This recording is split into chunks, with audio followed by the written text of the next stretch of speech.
Hey yo, what it doing, Let's Crew? Welcome back to another video. Golly gee, it has been a long while since I've said that. I'm sorry about that, y'all, but the news has been drier than my DMs on Instagram at this point. But that's besides the point, man. Welcome back to another NLH video. Welcome back to another Half Score News. It's your boy NLH Media, aka the YouTube Rookie of the Year MVP, the goddamn fucking champion of this bitch at this point. And you know we got an all-star starting lineup for today's story, so without any hesitation, let's jump into it. Have your thought back.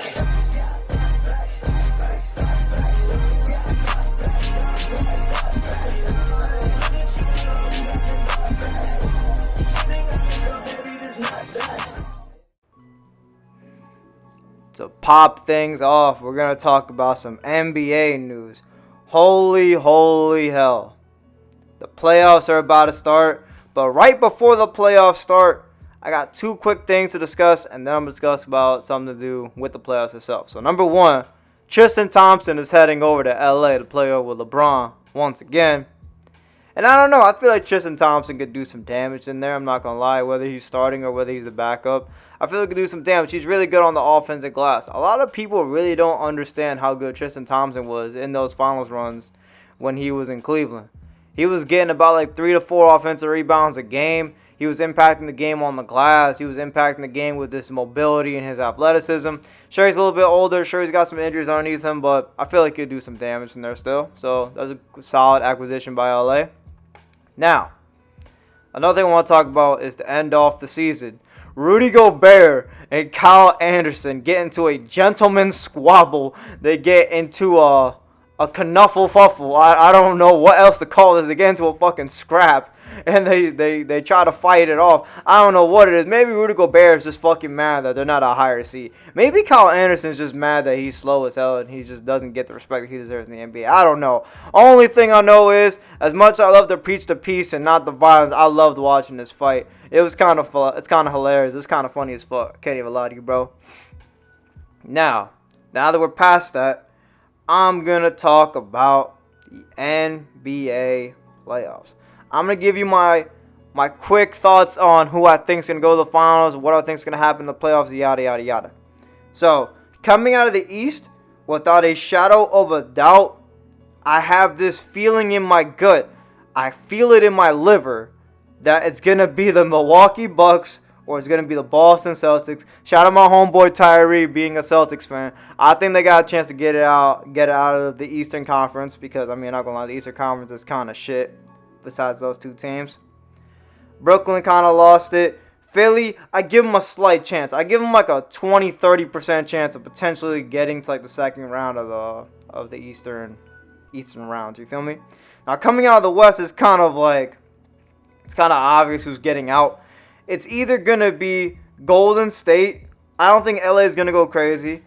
I can maybe see Denver doing it, but I could definitely see Phoenix doing some damage in there, especially since they got Kevin Durant. Like, bro, in the first round alone, this is really bad for both sides. If Kevin Durant loses, this means Kawhi Leonard has not touched, like, the Western whatever, like, the second round, the conference finals, the finals, since he's been with the Clippers, which is kind of sad. But if the Clippers win, this is bad for Kevin Durant because Kevin Durant was just in the East and he moves over to the West and then he loses again and gets bumped out the first round. So either way, this is horrendous. That's going to be the first round I'm going to be most excited for in the West. In the Eastern Conference, I'm going to be excited for the one with the Cavs versus the Knicks because obviously I'm a Knicks fan, but at the same time, that's going to be a tough series. So, yeah. Those are who I think is going to be out of the East and who I think is going to be coming out of the West. So, once we get to the playoffs, once we finish the little play-in, these playoffs are going to be tough, man. You already know I'm excited. And up next, we're going to talk about XXL. They recently just concluded the voting for who's going to make the 10th slot. We don't know who any of these people who made the slots are. I don't know who the hell it is. Shout out my boy Tyree. Maybe it's Rod 8, Rod Wave, who knows?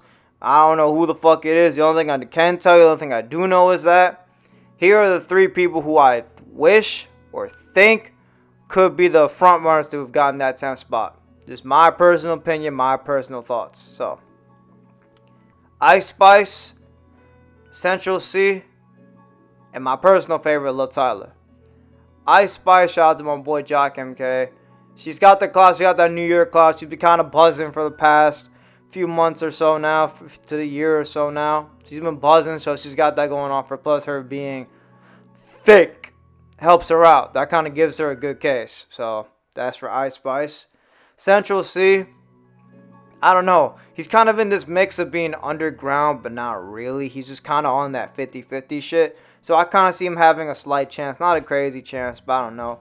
Luhtyler is the one who I think has the highest chance of doing this shit, though. He just dropped his project with My Vision. Got a Uzi feature on there. He's got some shit with Babytron, too.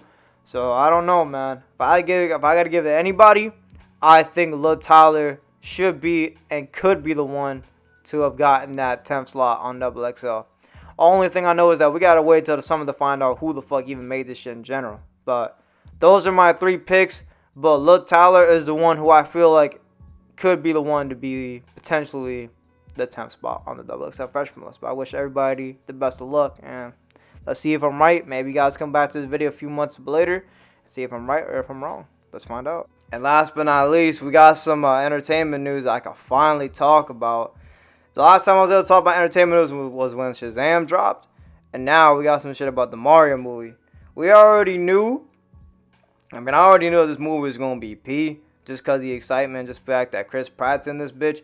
I haven't had the chance to give it a view yet. But as of the recording of this video, I'm going to try to see this bitch either Tuesday night or Wednesday afternoon. And I'm going to give you my personal rating of what I think about it. But within the first few days, within its opening weekend, it has generated over $370 million at the box office, which is fucking tough, making it one of the highest movie animated grossings in its opening weekend, at least so far.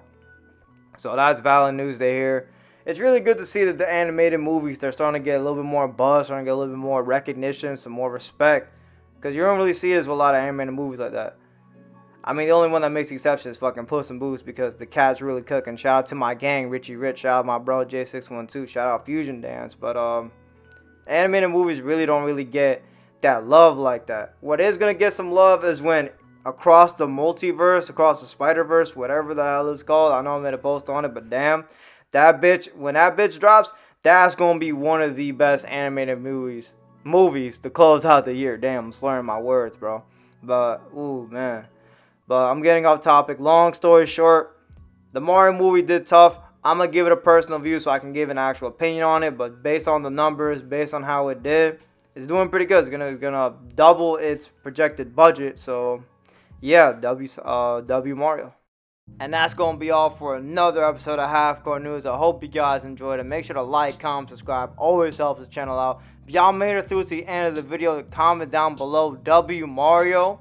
And with all that being said, it's NLH. Never lose hope. And I'm going to see y'all in the next video. Peace. Gang!